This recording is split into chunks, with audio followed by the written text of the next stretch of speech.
Have you ever run out of HDMI ports on your TV and then had to reach behind your TV and unplug one device just to plug another one in?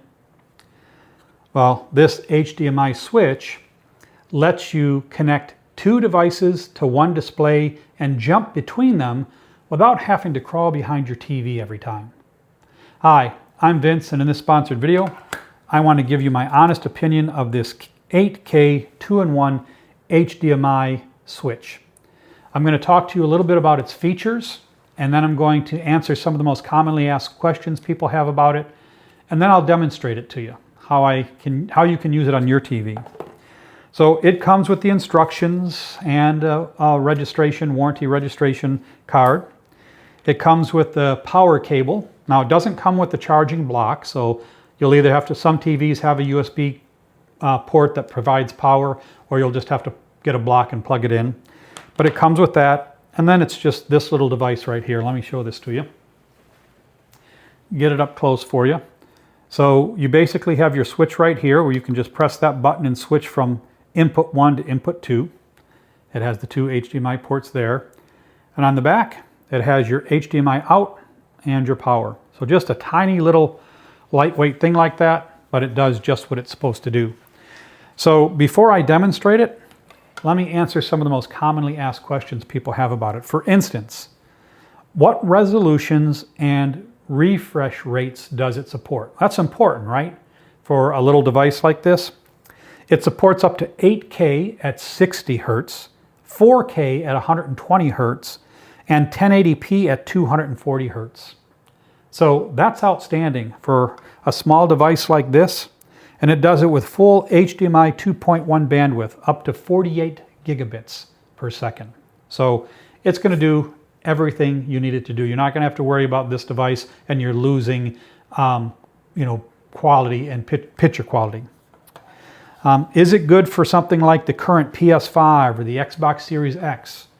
Yes, absolutely. It supports those gaming features, and it includes VRR, ALLM, and VFA, along with the 4K at 120 Hertz. So it is super compatible for all of our current generation video gaming systems. This is one that I think is really cool. Does it switch inputs automatically, or do you actually have to get up and press that little button each time? The answer is it can do either. The switch supports automatic input sensing as well as manual switching. So I don't know why you'd want to manually switch if it does the auto sensing, but you do have both options. Does it support HDR and Dolby Vision? So how's the sound going to come in through this, not just the picture quality? Yes, it passes through HDR10, HDR10+, Dolby Vision, and HLG. So compatible HDR formats from your source device, still going to reach your television, your monitor, your speakers, whatever. And then finally, do I need some special high-tech HDMI cables to support the 4K 120 Hertz or 8K? And the answer is no, not really. You should use a good quality HDMI 2.1 cable. So you want to use the current standard at least 2.1 cable for it to get the full bandwidth, but that's it. Nothing special beyond that. If you want to have the 8K at 60 Hertz, they recommend the cable be 7 feet or less. But again, a good HDMI 2.1 cable is going to be all you need. So now that we've gone over what you get, you've gotten to take a look at it, I've answered some of the questions, let me take you to my TV and show you how it works. So I've got it hooked up to my TV here. The little box is right over here, and it's got my Roku hooked up to it and my Steam Deck that's down there.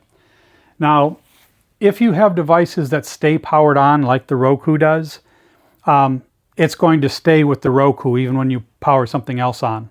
When it sees two things, it stays with the original. But anything you can turn off, you've got an Xbox, a DVD player, anything else that you can turn off, it'll automatically go to the other one when it's turned off.